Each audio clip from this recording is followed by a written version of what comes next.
Ladies and gentlemen, welcome to another edition of How Did This Get Booked? I, of course, am your host, Jake Manning, and I'm a veteran of the professional wrestling business for over a decade. First time ever use a microphone. First time ever in front of me. It's been a long time since I've been the host of How Did This Get Booked, but it has also been a long time that I've been in the professional wrestling business. Yeah. I've held every single job except selling popcorn. Right to the course. Yeah, just got a little shaky. It was like I was getting on a scooter or something like that, but I got back on, and I'm joined as always by my co-host, my good friend, White Sox fan, tank top wearer in January. It was 25 degrees this morning. It looked way warmer outside. I just bought an Alexa, so now I should be knowing what my temperatures are before I go outside. Yeah, that's a good call. Zane Riley, hey, how are you? Finally get to co-host one and not just be the sole proprietor of a podcast. Yes, you've been posting quite a few. Yeah, once a week. It's fucking stupid. Yeah, that's you told me. You let me know. I'm still here. Listen, I've ran out of things in the can. Oh. So I am on flailing out of control mode right now. Okay. Well, maybe I can throw a couple suggestions your way. By all means. Although it would probably require you being more of a murderous traitor. So what we're gonna do? Ask fucking dipshit Micah if he wants to tell me about his time and extra talent. We'll see. We'll throw some names out there. Okay. Throw some names out there to facilitate possibly. Okay. So, but you would most certainly be a murderous traitor then. Yeah. So, okay. Cool. Which is why I refer to you on this podcast. Please, as you should. When you do it, it's art and. You know. Yeah, I'm helping out a friend. Yeah. I'm helping out my friend Nick Alexander on 10 Bell Pod. You starting your own, you're a murderous traitor. Yeah. So, but what about that time you and that other Jake started a podcast? Oh, that it. Well, Good things we guys should talk about now because we don't have much to talk about as far as content. Oh, that's true. We can talk about how awesome the Bunkhouse Stampede episode was. Oh, that's Bunkhouse Stampede. Probably one of our best. Probably one of our best. You had probably one of the best jokes ever. You remember that joke you told? Yeah. I had like 3 lines. Yeah. I think we might have changed podcasting. Yeah. I'm assuming that's what happens, because that's what we're recording next. We're recording in reverse order, which is always a wonderful staple of How Did This Get Booked, is being clairvoyant, sort of. My next statement is going to be like, now you drop those lines again for the people that missed it last episode. Yeah. Put you on the spot like a real dickweed. Yeah, just like you just did about me doing the 5-minute podcast. Yeah, thanks for doing that. I appreciate I'm still here. You're still here? Yeah. Huh. I'm fucking Manning caved my ass. But I'm good, Jake. How are you? Good. You want to chit chat some more, or do you want? We don't really have much left. We don't have a lot to work with on this episode. Let's put over some people that we gave shirts to or something. That might be a better idea. Yeah, I forgot. Actually, you know what? Whoever said last week. Yep. That's what it is. That's what it is. You need to look that up in between episodes. Didn't do that for this one. I did so much research for the Bunkhouse Steve. So much cart before the horse. Listen, Bunkhouse Stampede took a lot of work. I had to read this book. I had to then also listen to some podcasts. Then I had to watch a show. Then I had to do some more research, and then do some other podcast listens on subsequent events that happened at the same exact time, so I could get a full picture of what's going on. Of a 2-hour segment? Yes. Okay. Of a 2-hour one. But I did very little research for this 53-minute film, quote unquote. Sure. Film. I have one tidbit of information. You might already know it, though, so we'll figure out when we get there. What we are discussing today is the Andy Kaufman Classic. You mean the best of Taxi? My Breakfast with Blassie. Some of the particulars about My Breakfast with Blassie. It obviously stars Andy Kaufman and Freddie Blassie. It was released in November of 1983. It is a parody of the movie My Dinner with Andre, which was released in 1981, which I haven't seen. Nope, and I feel like I need to. Yeah, I don't think I need to. Is that going to be the follow-up? No, I don't think you need to. Okay. I don't think you need to. I really don't. I think they kind of did that with the voiceover. For the little bit that I've seen of My Dinner with Andre, a lot of what I've seen with My Dinner with Andre is usually like anonymous clips. It's like they take something like, see, My Dinner with Andre got it right, what the social elite's gonna do to this country. Like that's usually how I consume My Dinner with Andre. InfoWars. InfoWars type stuff. So But I saw this movie, like I queued you in. I saw it for free on the Roku app. Yep. Midnight Pulp. As did I. So there's a lot of other cool movies on there. So yep. Shout out to Midnight Pulp. Go check that out on the Roku app. But also too, some of the other particulars about this film. The writer and directors of this film was Linda Lautrec, I believe is how it was said, and Johnny Legend. Linda also played the autograph hound in the restaurant. Okay, that was really all I had. And yes, they go on to date for a while. I read the IMDb page. Yeah, that's okay, all I really I didn't even read it. Maureen told me. Okay. Yeah. Oh, Maureen is IMDb. Yeah, she is my IMDb. I said, "Hey Alexa, ask Maureen what the fuck is going on here." And then okay. All right. And telephone. Also, too, Linda. Also, here's maybe a tidbit. Oh, you picked out. I mean, I'm out of knowledge of it, so yeah, go on. Okay. Well, Linda. She only directed 2 films. One of them's questionable. The other one, she did a movie called 9/11, 10 Years After. Okay. Which features a man we Andy both Kaufman. know. No, close. Lloyd Kaufman. Same guy. What if... Man, right? What if Lloyd Kaufman and Andy Kaufman, the same person? Everybody's looking for this Tony Clifton character? No, it's just been Lloyd the whole time. Yeah, Lloyd has been Andy Kaufman. Though Andy Kaufman looks creepishly like High Spot's tyrant Michael Bakikio. You think? Yeah, especially when he starts to talk about certain things, like how just awkward speech patterns and whatnot. Yeah. I like that you said tyrant, even though me and Michael are on very good terms right now. Yeah, because he's giving you money to do stuff. We're back in business. Baby! when do we get put on the network like the Swerve podcast? Oh, no, he wanted us on the network, but he wanted us to put it up there for free. Just Swerve doing it for free? Exactly. Huh. So, and it's not like he's going to listen to this. Yeah, exactly. So if you're wondering why we're not on the High Spots Wrestling Network, already my relationship with highspots.com is already incestuous. With everything I do over there. I'm trying to have something separate, so that way, if there is a time when I fly off into the air and this rocket ship finally takes off, which is why I moved to Charlotte, North Carolina. Yeah. To be highly successful and do my own thing. 10 years later. Yeah, but I'm still fucking here because I'm utterly unsuccessful at every attempt that I make at everything. So, but I'm still trying to create another business over here. So Jake Manning LLC is trying to exist over here separately to that. That's why we're talking into a microphone that I've purchased myself. Yeah. An audio board that I have purchased myself. You were talking to a microphone that I purchased myself. We will put it onto a computer that I've purchased myself. Onto a server that I've purchased myself, on top of services created by Don from Six Squirrel Studios, which I purchased myself, who I pay myself.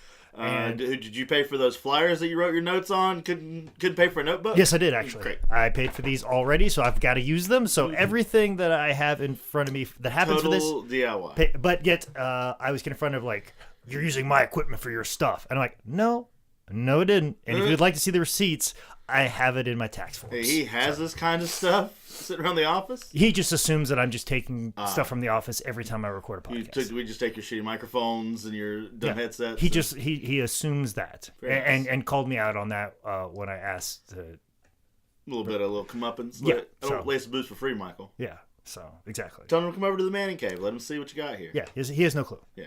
And... but he's made all the accusations. Yeah. But now you guys are good. We're great. Yeah, we're living the dream together. Fantastic. He's a wonderful human being, and I wish him. I don't understand Jim Cornette's deal with him. Yeah, I don't. I really don't. And that's why I got this Jim Cornette book right in front of me. Yeah. Right now. Fuck you, Jim. Yeah. So I don't know what his deal is. Also, too, Johnny Legend actually appeared in the movie Man in the Moon. He was, I believe, listed. His credit was listed as Guru in that movie. Yeah. I think he was the yoga guy when Jim Carrey was during that period of the movie. And then, of course, Bob Zamuda was the nosy fan. Nosy, get it? Because Bob Zamuda, his humor just really beats you over the head with it. The tagline for this movie.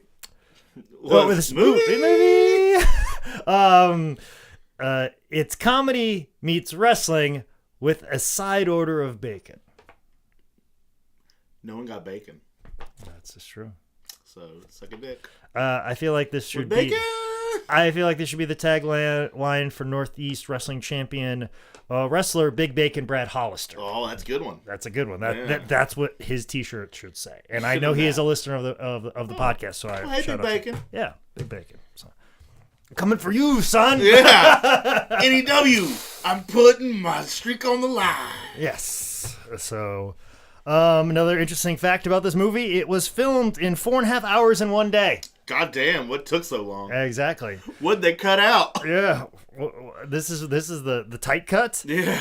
Also, in a sadder note, Andy's last public appearance was for the premiere of this movie. So, yeah. That makes a line later in the movie seem a whole lot more fucking weird. Yep.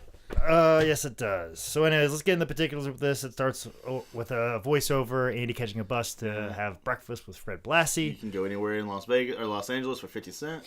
And saying that no one seems to care about all the workout and the training and pushing his body to the limit, and nobody seems to care. No. That should be my T-shirt. That should be yours. We've already figured out what Big Bacon's next T-shirt's going to be. We've already figured out what mine's going to be. Workout, train, push your body to the limit, and no one seems to care. Mine is going to be you can go anywhere in this town for 50 cents on the bus. Okay, all right. Well, at least we got when something. I rack up DUI number 2. Speaking of DUIs, Fred Blassie, King of Men. Yeah. Since when? King of Men. Hey. I feel like I'm surprised nobody in the Performance Center has just straight up lifted that from Fred Blassie. Yeah, thank you, Fred. Yeah, I'm surprised that somebody in WWE is like, hey, you should call yourself the King of Men. You know, probably scared Freddie Blassie will come back and gnaw off their eyes. Yeah, those file down teeth. File down his teeth and stuff like that. Oh, makes my teeth hurt. It does. They're like what? I can hear that. I can hear the noise I assume that makes in my head, and it creeps me the fuck out. I didn't even think about the noise. I was just most thinking about the movement. You've already turned my stomach, and I won't be able to eat at Sambo's, which is where this restaurant happens. Boom! Segways 101. Segways 101, motherfuckers. Yes, you saw my hosting skills. You know how. Great. Brother, killed it. Knocked out of the park. I mean, I was real drunk, but you were real good. Listen, that's my regular, man. That all organic show. Yeah, you come for the comedy. Yeah. You stay for the hosting abilities of Jake Manning at the All Organic Comedy Show. Segways will brings them back, motherfuckers. Exactly. But not only, like I said, am I a pro wrestler and a comedian, as we just talked about, but Andy talks about how he's a TV star and a part-time wrestler, and Fred Blassie is a wrestler and a part-time recording artist. What? That's what Andy Kaufman says in his voiceover. He was like, yeah, so, whatever. I mean, I didn't Wikipedia that or search that or Google search that. I'm just going to take Andy's word for it. You can ask Alexa when you get home. I'll ask Alexa to ask Maureen. I've already asked Andy Kaufman, and he said that Fred Blassie is a recording star. Yo, recording star. Okay. I figure out what he did. Right. He is totally a racist and misogynistic person, though. That's the thing. But whatever. I think he's just playing a character. Yeah, are you sure? I don't know. Some of that felt real good. Character? Anywho. We'll get to my point. We'll get to my point because I have a very distinct idea of who Fred Blassie is. Yeah. Obviously, as soon as Fred comes in, he just starts bitching about shit like a typical, true old-timey wrestler. Man, it was like listening to George South talk without the erratic... Oh my gosh! Oh my gosh! It was just the exact same. Like, just listen to him, like his words he uses in certain things, call somebody fucking goof. Yeah. It was like, holy shit, it's George. Like, just turned down to normal. Yeah. And just, oh god. Parking's ridiculous here. Like, just, all that stuff. But anyways, the waitress is a pregnant Thai lady. Yeah. And, whom he continuously calls Buddha. Buddha, because he rubs her belly. Times for luck. And for luck for himself, but then he says, now we don't have to tip her so much when we leave. Yeah, he doesn't tip. But you are getting luck from her. If anything, you should tip her more because you received luck from her. You did not give her luck. Are you saying that you rubbing... I don't think you understand how this transition of luck works? Yeah, I don't think you understand the whole... image of rubbing the Buddha's belly at the Chinese restaurant. I don't think you understand this, Fred Blassie. You don't make that statue lucky when you do that. Yeah, you're not making a statue. You're making yourself lucky. I don't think... That statue makes you lucky. Yeah, exactly. Basically what I'm saying is Fred Blassie does know how to wrestle, may or may not know how to record a record. Definitely doesn't know how luck works. Does not know how luck works. He does not believe in luck whatsoever. Or tipping. Also, too, he says Oriental. Is that a racial slur? Are we? Well, I mean, I don't know, because he talks about how his wife is Japanese. Yes. So maybe he get a pass? I don't know. Like you hear old people. It's a different time, brother. It's a different time. I know we can't use that for excuses. I think you can say that word if it's referring to the Oriental Express. The train? Yeah, the train. I think, or the tag team. The Oriental Express. The Oriental Express. Yep. Only those 2 times. Only just because you were saying it, what's written on a piece of paper. You're reading. You're quoting something. You're quoting something. Yeah. Which, it makes it very tough to quote Dave Chappelle skits when you're a white guy. Or some Mark Twain books. So exactly. It's very tough. Cool. Mark Twain, Dave Chappelle. Same guy. Wait a minute. Much like Lloyd Kaufman and Andy Kaufman. We're discovering all types. Guys, we're so good at podcasting 80 episodes in. Yeah. This has turned into conspiracy theory podcast. Welcome to our Info Wars, the wrestling edition. So then he starts talking about the story about filing his teeth, which we can just move past. We talked about enough. We talked about enough. We moved it on. This is when the autograph seeker, the director, we've already talked about it already. We're already halfway through the movie now. Which I did not like until that point. Like I figured like there was. I wasn't sure how much scripting was going on. And he was always a guy that would fuck with people. So part of me thought that maybe he purposely picked that fight with those people in that situation just for like the laughs and the awkwardness on screen. And then when Alexa told me what my girlfriend had said, it really ruined everything for me. So then I was more like, oh, is this almost over then? Yeah. 'Cause I was really wanting that. It was already awkward with their conversation. I wanted it all to be real. And now just showed me that, oh no, this is basically just a movie. I think what Andy was trying to do, he was trying to incite something out of Blassie. Mm-hmm. Obviously, those people at the table he was working with. Mm-hmm. I think he was trying to work Fred on something. Oh, okay. So you think Fred was not in it because they credit him for part of the screenplay. Yeah, but because he's talking. Okay. Because you don't think that because he's obviously improving his lines because it's all improv. Yeah. So you have to give him credit for the screen.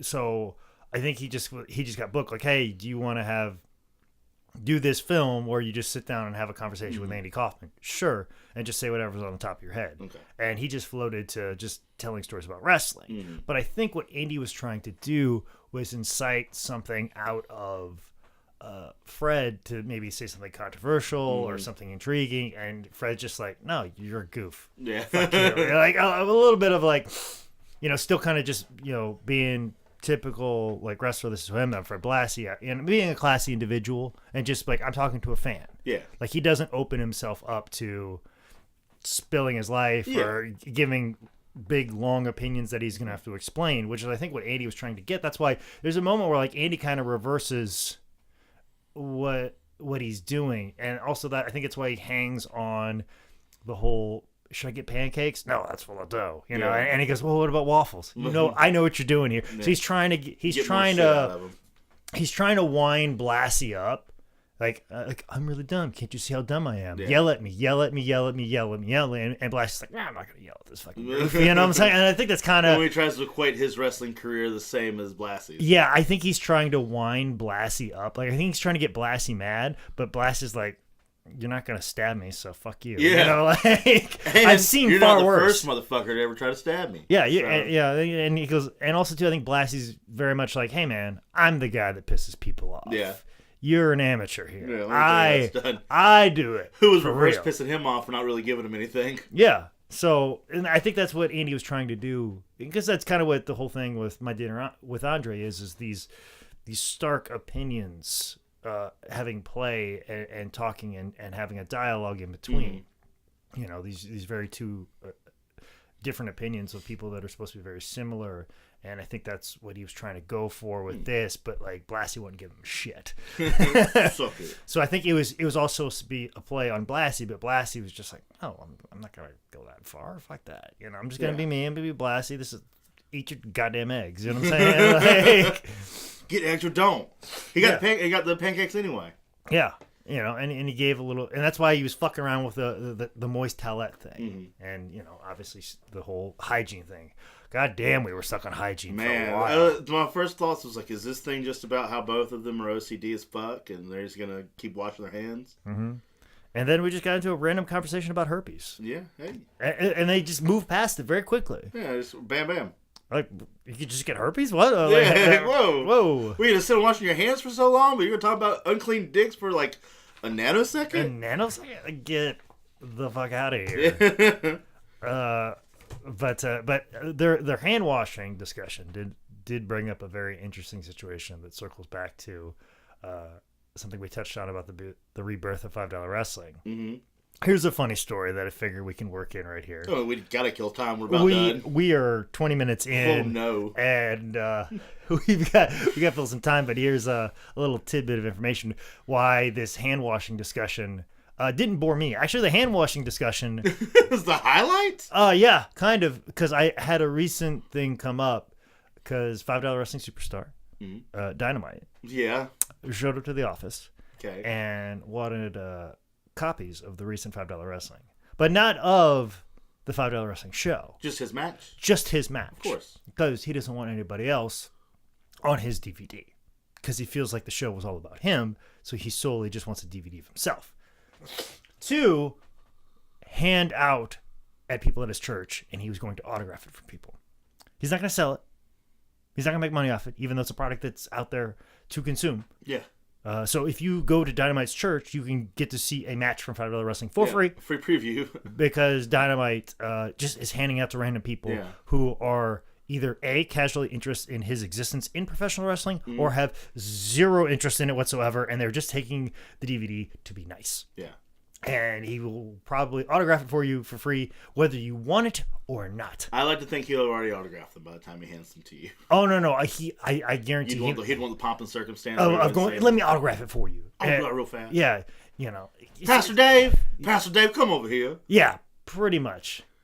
Miss Jolene, come over here. Let me give you a DVD. You know, because there's always got to be a Miss. Yeah. Insert name. Of course. In every church. Yeah. Every church, there's always somebody screaming, you know, Miss Maureen, Miss Maureen, can you please come over here? Like, there's always... Alexa, turn off weird accent, please.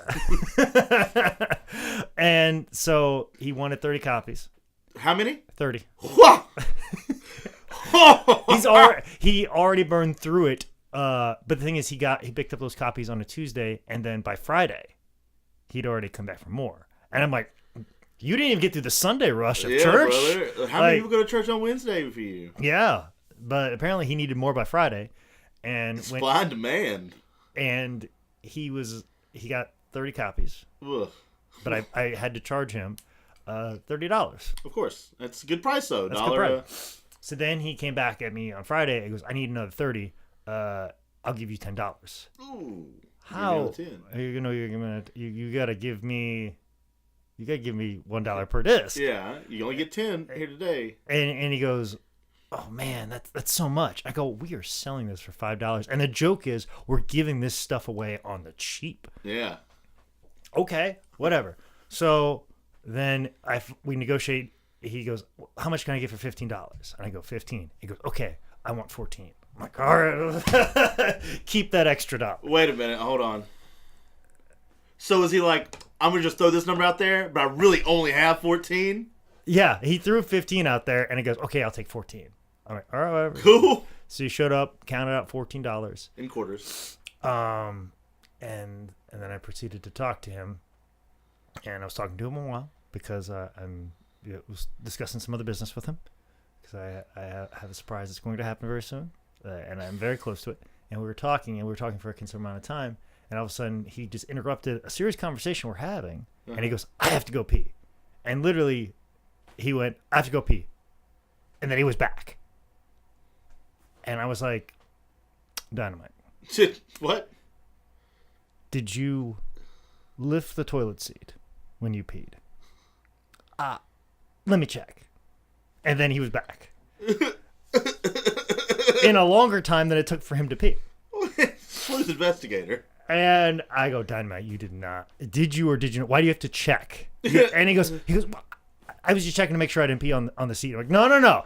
He definitely peed on that seat. He goes, so I made him go get a Clorox wipe and wipe down the toilet seat. Good man. And explain to him, you lift the toilet seat up. But I had a little cut in the front. I thought it was right down the middle. When you pee at the highspots.com office, you show Michael Bakikio some respect. He's a good goddamn man. You put some respect on his You put some respect on his toilet seat and you lift it up when you have to go pee.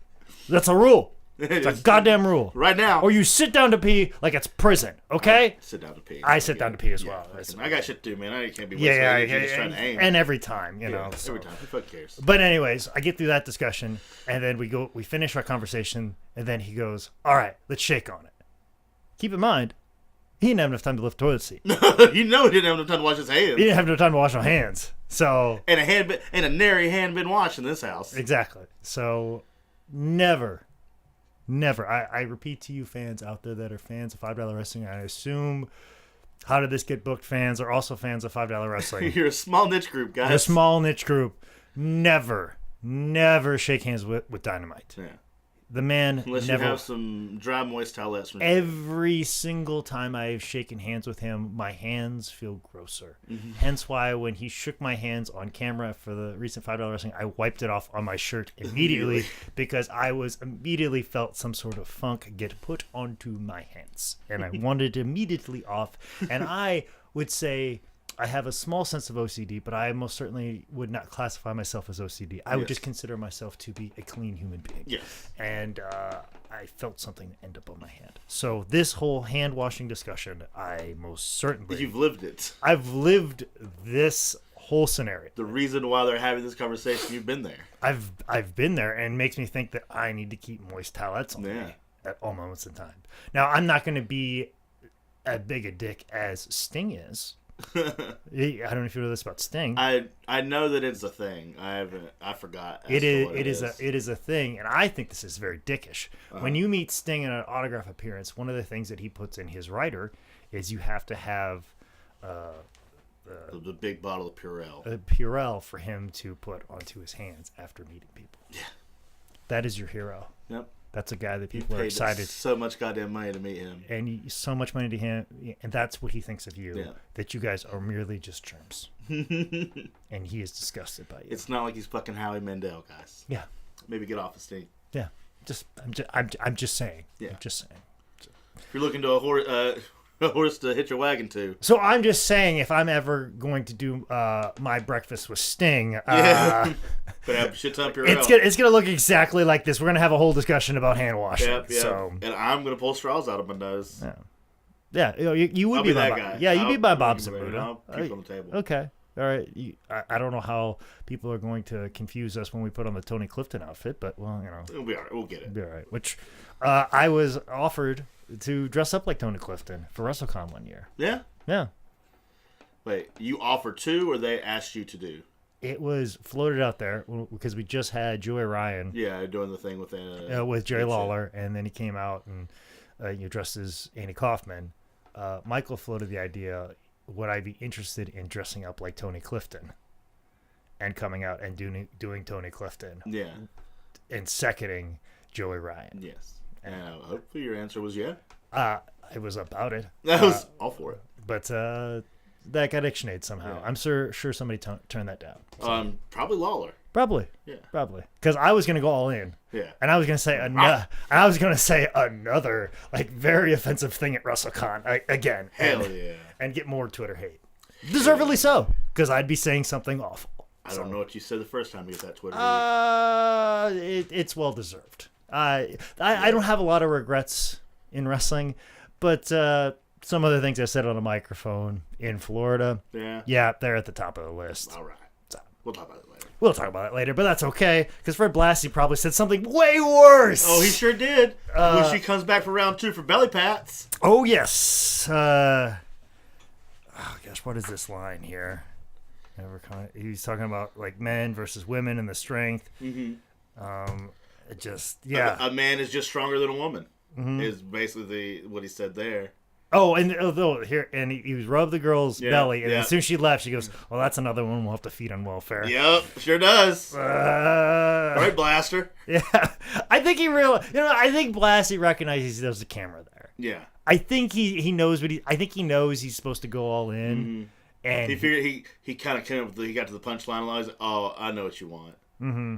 Yeah, I think. Okay, here we go. I think he recognized it because there's moments, especially when Andy is being mean to the people at the table that are actually set up. And Andy's got a great line. He goes, be nice to people on the way up because you'll see them on the way down. But I'm never coming down. And last public appearance was for this film, so sure didn't come down, did he? No, he sure didn't. He was correct. Yeah, he was correct. He would right. never go on the way down because he was going to die. He was dead. So I guess in that right, 6 feet down. Yes, but. Still on top, but he definitely didn't run into that director again. He was still over. He was still over after he died because no one believed it. No, exactly. He's Lloyd Kaufman. We all know that. Exactly. We know. We figured it out. We figured it out. So we'll go ahead and tell the sheets. Mm-hmm. We also have reporters that we've paid off to take out some of our stuff that we say, and that's going to be one of them. Yeah, absolutely. We're like AEW. But also, what I couldn't. I mean, with the director being with that group of ladies at the table. What I can't understand, if she's the director, why the fuck is she talking so loudly? Did you notice the ongoing cash register bling? Yes, and that was piped in. I thought that was was that supposed to be the punchlines? Like here's the punchline. Cha-ching! No, this was were you sure you weren't watching this on Chatterbait? No. I watched Chatterbait after. Okay. Because I could see if you could make that if you were watching the two at the same time. Yeah, you probably it was super loud. Okay, I didn't know if that was supposed to be their zinger noise. I don't know. Because I kind of heard it, but I was like, well, maybe this is Chatterbait going on in the background. No, mega loud, brother. Okay, well, maybe. And see on maybe the person breakfast was cha-ching, and the other one is like cha-ching. Oh yeah, there's cha-ching. And okay, cha-ching. there is a difference between the Chatterbait. I don't. It never comes from me. I don't pay. No. I'm there to bait. I'm not paying for the bait. Yeah. I bait for free. Mm-hmm. But let all these other marks pay for my bait. Mm-hmm. Write that down. But you know what else you don't do? is you don't monkey with married women because it's used merchandise. Yeah, that's a good one too. That's solid advice from Fred Blassie. Yeah, don't monkey with them. Don't monkey with them. Wish I would have found that advice out in 2009. We've been all a different world. And then also in I was going to say, 2006. that's not the only time. Maybe they stop messing with me. Yeah, they're the ones monkeying around. It's got to be me. Hey, married women, don't monkey around with Jake Manning. Yeah. Because it's a bad idea. It's a bad idea because I'll just expose. Yeah. It'll all come unraveled. It'll just... This is I'll just fly to Portland and then show up. Your marriage is over, or I'll move you in, and then you get back out again. Yeah. But then while you've let you out of the closet, as soon as I put the last piece of your item in here, you inform me. Oh yeah, by the way, I'm still married. It's a messy life. Yeah, it's a messy life by Jake Manning. We're talking hypotheticals here. This is why on Friday and Saturday nights I just stay home. Yeah, I avoid everybody. Just be on the safe side. No mics tonight. Not tonight. No. Oh yeah. Oh, I went to Steamers for a very short period of time. I just went, ate my food, and I left. I had plans to meet up with somebody, but I get handed a rain check, and I was fine. If anything, I may have preferred it more. Yeah. And I was just by myself, and then I was like, I'm going to go home, and I'm going to drink in my house. There you go. So, cut some promos in a tent. Yes, that would have been productive, but I did not. I just got drunk. I just watched Football Life and almost cried a couple of times. Hell yeah, same thing. It's kind of that's what I do with my life now. Speaking of, we got time to fill. The new 30 for 30 with Junior Seau coming out. Oh man, I'm excited about that one. Oh, okay, when's that coming out? It's here the next couple of months. Next couple of weeks. Okay. I think it's the end of January. Okay. I really enjoyed the Last Days of Night. That was a good one too. That one, look. You definitely should get a look. Yeah. Am I gonna have a couple drinks to cry too? I'll probably cry out. It is sad. It is sad, but it is fascinating. Okay. So, listen, I think this podcast is just turning us catching up because I have one more page of notes. Yeah, we've glazed through it, but that's quite okay. Well, that's why we did this one first. Yeah, we don't. Like I said, since I don't hang out with you, I don't hang out with anybody. Yeah, I only hang out with people when the end goal is to create a product, create content. That's the only time I talk to people. Either when I'm on stage doing a set, when I'm in front of a microphone doing a podcast. Every other time, I am dead silent. Just hanging out in your home. Just the Rock of Gibraltar. Well, you fucking pay for it. You better hang out in it. You're darn right. That's how I feel about it as well. So, then also Andy's talking to I think the girl that he pulls over who has a husband. Lynn. Legs.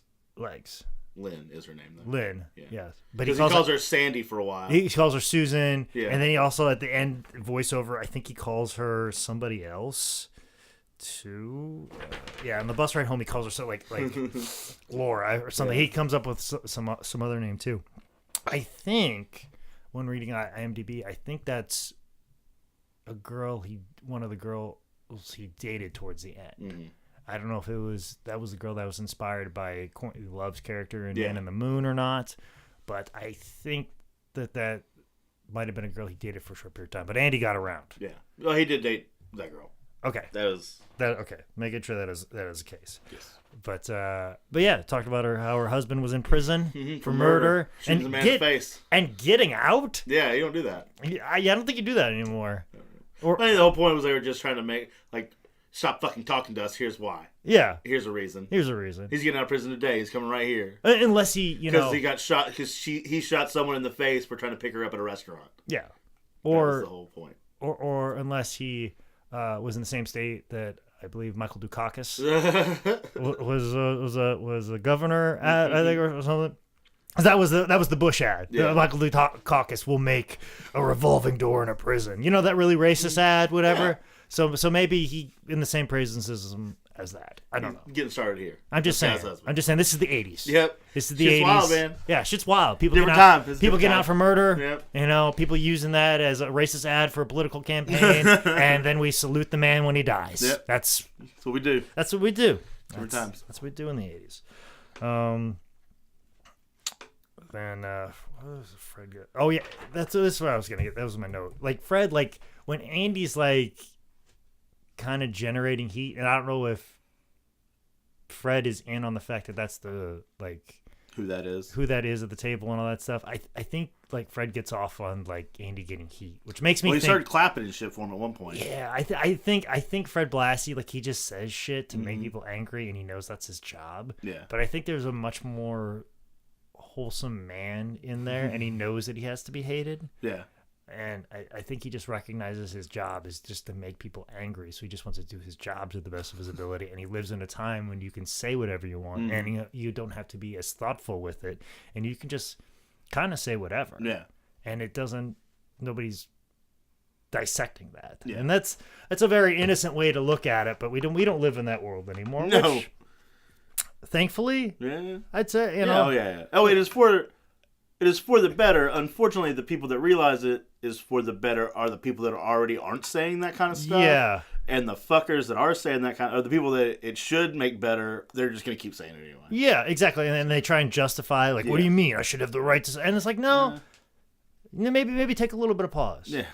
I mean, I feel like you can say something insensitive and then recognize it and apologize for it. And us as people should be like, yes, we accept your apology. Yeah. And then that person goes about their life and never does it again. Yes. It's the people who push back, I think, are the real problems. Where's my First Amendment right? Yeah. And then they become a hero to the right. Ugh. Which is never a good thing. No, it turns out to be a bad thing. Which I hope never happens. Yeah. To me, I hope I never become a hero of the right. It would be a real wild ride for you somehow to get up there. I hope I'm not a hero of the left either. No. I hope I'm a hero of the center. Yeah. And that's where I will continue to be a hero and a champion of the center, which means both sides will hate me. So if both sides hate me, then I've probably said something correct. Yeah. So, I'm woke, motherfuckers. I wouldn't say woke, but I would say maybe correct. I'm aware. I'm aware. I like that. Yeah. I'm not woke. I'm just aware. I'm just aware. I was unaware that Fred Blassie's arms don't straighten. That's wild. That's nuts. Because that would explain why he always had that weird posture anyways. Yeah. I thought it was because of his back hunched over. I didn't realize that was because he can't straighten his fucking arms. That's fucking absurd. And that's what we have to look forward to. You do realize this. Yeah, I know. I mean, I got all the knee surgeries, but that whole not bending of the arm, like that's, Barf. that's, They're doing that laundry list of shit that's happened to him. yeah. I mean, all the other stuff just kind of glazed over, but just the fact that he couldn't bend his arm. Yeah. No, that blinded my right eye thing, that was kind of fucked. I mean, I could live with it, but not being able to bend your arm, like that's. I mean, that's my thing, man. I straighten my arm out and I pat it out. You're right. That's my thing. Yeah. And so the rest of my life, I'm gonna just be like this. What is he doing? Is he calling for a lariat? I don't. Okay. And also too, like I'm at the right height of a man that can reach stuff from the top shelf. Yeah.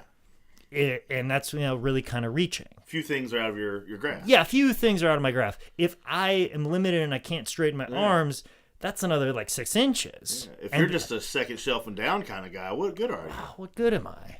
And then how embarrassing is that when I have somebody that's like, hey, can you reach that for me? I'm like, and they're like, really reach. And then I look like a guy who's making fun of him.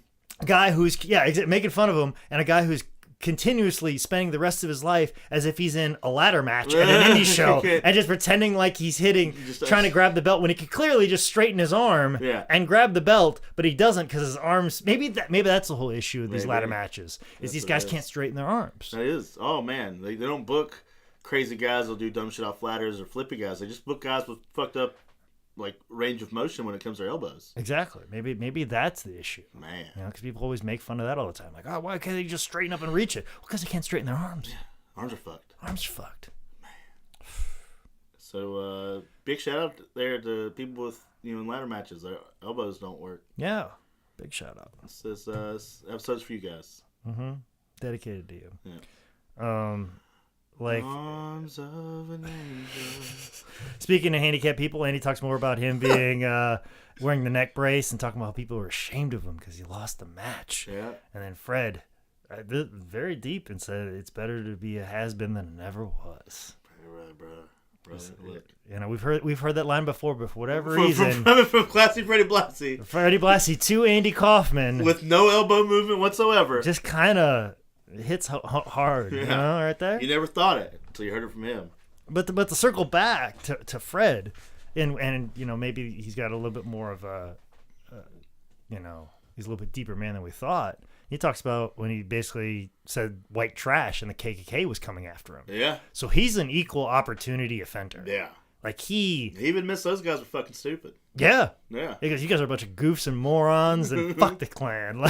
Fuck this Klan. Yeah, like kind of I dig that. Yeah. Good for you, Fred. Yeah, so there's more layers to him. Like you could say he's misogynist, he's sexist, he's problematic, maybe even racist on some levels. Just the Oriental. Yeah. But he's like, nah, fucking Klan's stupid. Fuck y'all. Look, I might dislike a whole bunch of people. Yeah. But fuck the Klan. Fuck the Klan. Yeah. Like our president won't say that. Yeah. Exactly. Freddie Blassie will though. Freddie Blassie will. Freddie Blassie for president. Zombie Freddie Blassie for president. Why isn't Freddie Blassie hero of the right? Right. Like seriously? He should be. We're applauding Jeff Flake. Why can't we applaud Freddie Blassie? Seriously. But I will have to question Freddie Blassie when he talks about like, oh, I've met all kinds of famous people, like Robert Stack and Elvis. No, don't you lead with Elvis? Elvis is all you need for the list. You lead with Elvis. Like, I've met Elvis. Yeah. It's like, do you say, oh, I've met The Rock? You lead with The Rock always. Okay, there's no way somebody and The Rock. You don't, Unless that other somebody is like, I don't know, Morgan Freeman or like Samuel L. Jackson. Yeah, you don't go like, oh, I met Lloyd from Wings and The Rock. Yeah, exactly.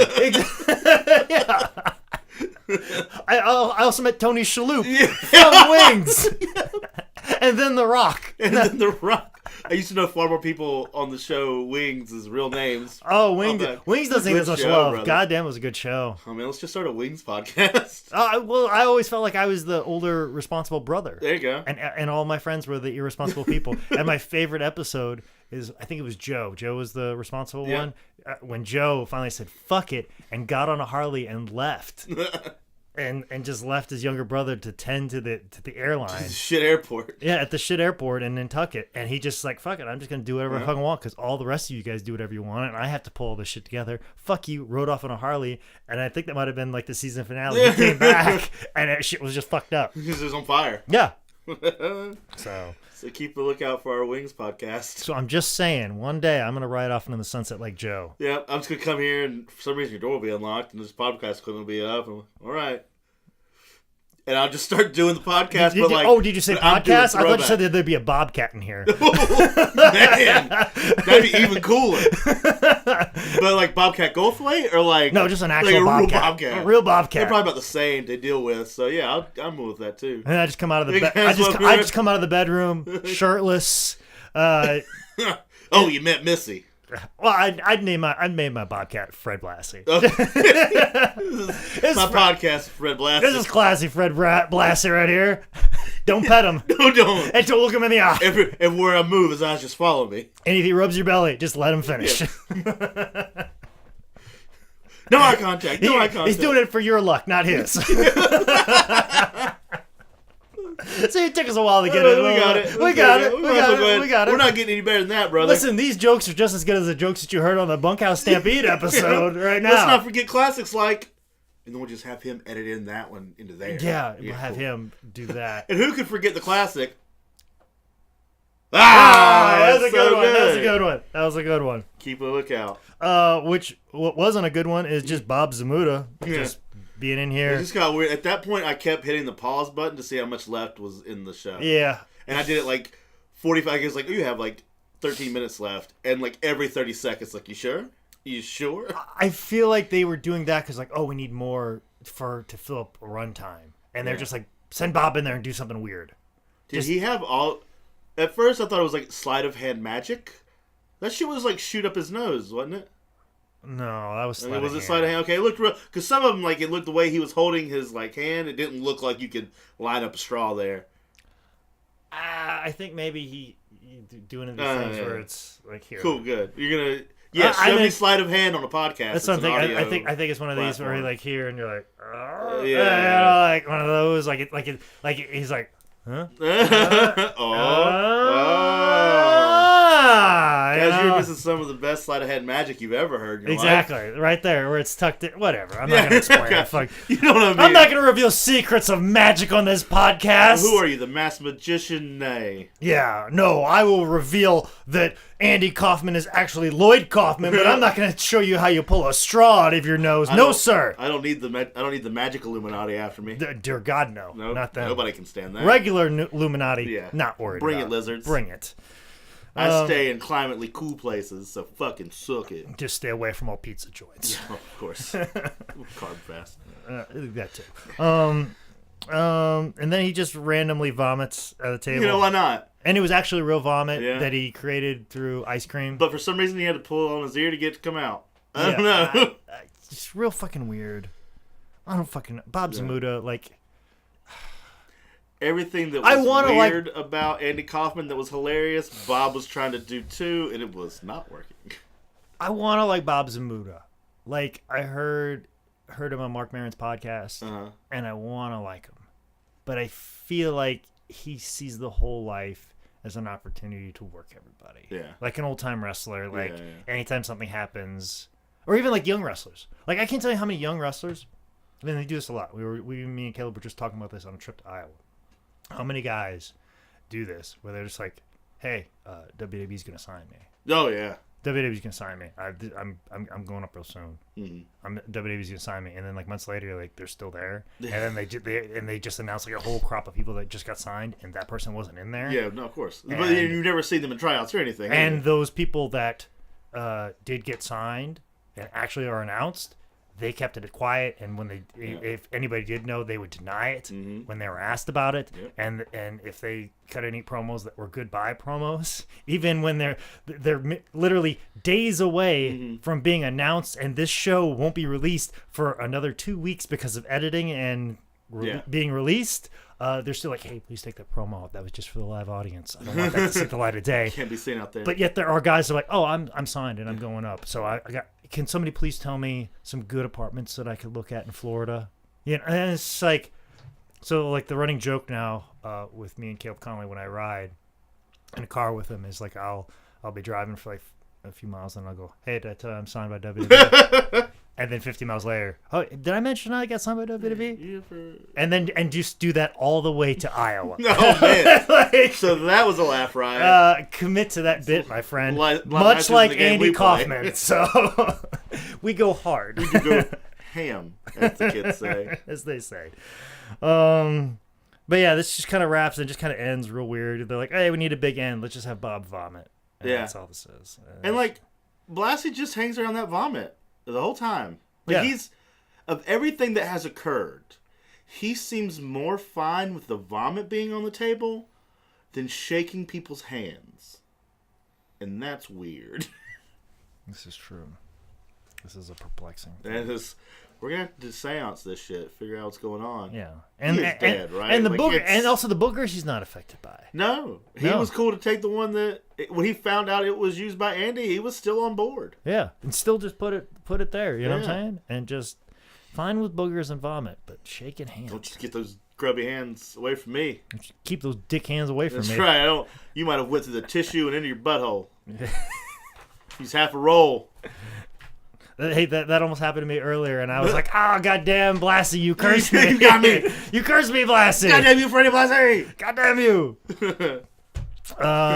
Anything else about this? Is just I've always heard about this film, and I've always been like, "Oh, I should watch this. I should make a point to watch this," and I finally did, and I'm like.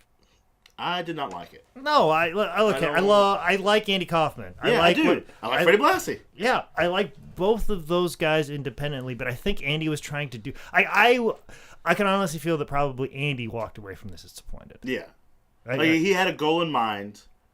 It did not come to fruition, but they had to still put something out. Yes, and this is what they got. And if this was a 4-hour fucking shoot. And this is what they came out with. I would hate to see what the 3.5 hours that fell on the floor were. Set up. Jesus. Like, yeah. I think it's why they're like, we need some sort of big end. Let's just and just Bob vomiting is just such a desperation. It's just a desperation call. Hail Mary. Yeah, like that's Hail Mary. That's what it feels like. We're gonna pump fake this motherfucker. Yeah, I don't know, man. Like, even just talking about it, like we could have talked about this in 5 minutes and it's whatever. But obviously, if I'm telling a whole story about Dynamite from $5 Wrestling, it gives me an idea of how I feel about this, and it's a shame because I do like both of these guys. It's just not. It's not what either one. It's not what anybody wanted. See it if you want to. It's free. It's on Midnight Pulp on Roku. Yeah, don't spend money on this. Yeah, do not. Do not spend money. See it if you want, but I'm not going to recommend it to a friend. No, I see Andy's comedy specials, documentaries, his Saturday Night Live appearances. Wings instead. Yeah, watch Wings. Wings also as well, especially that episode where Joe just check out the end of every season. You'll find it. If you want to flash forward to where I'm going to be at in the future, like that. Someday. If you want to know about Bobcat rentals and whatnot, how to obtain a Bobcat, ask Jake in a couple months. Mm-hmm. But yeah, like I don't know, man. Wasn't good. No, it wasn't. I get what he was doing with the voiceovers. Like I would like to see him do more voiceover stuff. The voiceover was better than anything because it was probably the most prepared. And the closer one was kind of funny. Yeah, where he's like. She must have lost my number because some guy called me at midnight, but I kept him up all night with stories of Breakfast with Blassie. Yeah. That was good. That was funny. Everything else was just kind of like, this is awkward, and is this almost over? Yeah, it was clearly just improv, and they were hoping to get something out of it, and nothing came out of it. And but I think those voiceovers just show the genius of him when he has time to prepare stuff. Mm-hmm. When he has time to prepare, he's a genius. Yeah. But when he's just trying to improv something and mine something out of whatever he's trying to do, it doesn't always connect. Yeah. And it comes off as awkward, which I think he was hoping for, but it wasn't awkward enough for it to be interesting. Yeah. So, but Zane, do you have anything interesting coming up right now? Well, of course I know what the date is because, it's the date. But for those that don't know what today is, what day is it? Okay, it's not next Thursday. It's 2 Thursdays after that. So are you still in January? I think we're the last Thursday in January. Okay. I'm going to go see a hockey game tomorrow night. All right. I have PWX shows. Then there will be it's announced now by this time for a while. So the $5 Freight Train Super Bowl party. Super Bowl of Wrestling. Yeah. Freight Train show February 17th. Show up to that. It'll be a good old time. Plenty of fun there. I'll be recreating my role as Sound Guy. Which you were the guy that kept calling Dynamite out for his retirement. Because you kept looking at me like, will you stop? And I was like, one more time. And he still was like, those people kept calling me back. I go, no, only one motherfucker called you back. And all he did was hit play. And unfortunately, it was the most powerful motherfucker there at the time. Oh, yeah.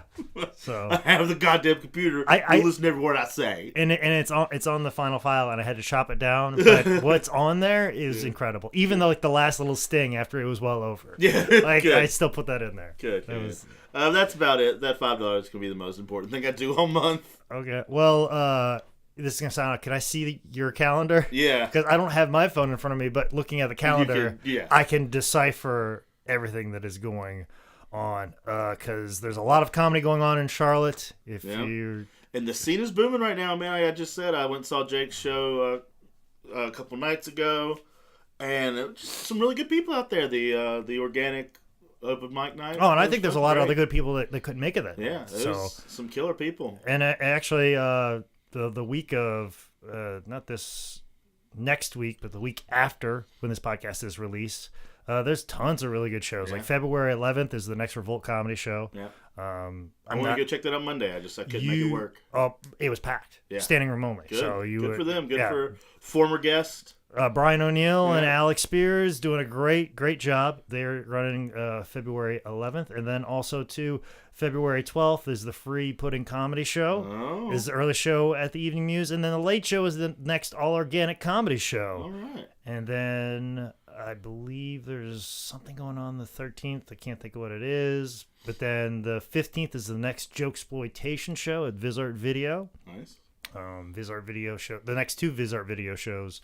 I'm doing longer sets because I'm preparing to put together a really long set. What I'm going to do is like two medium-sized sets, two 20-minute-ish size sets. One's going to be specifically about professional wrestling, and the other one's going to be about love, single life, and all the things in between. And black chicks. Not necessarily that. I got a lot of ground to cover.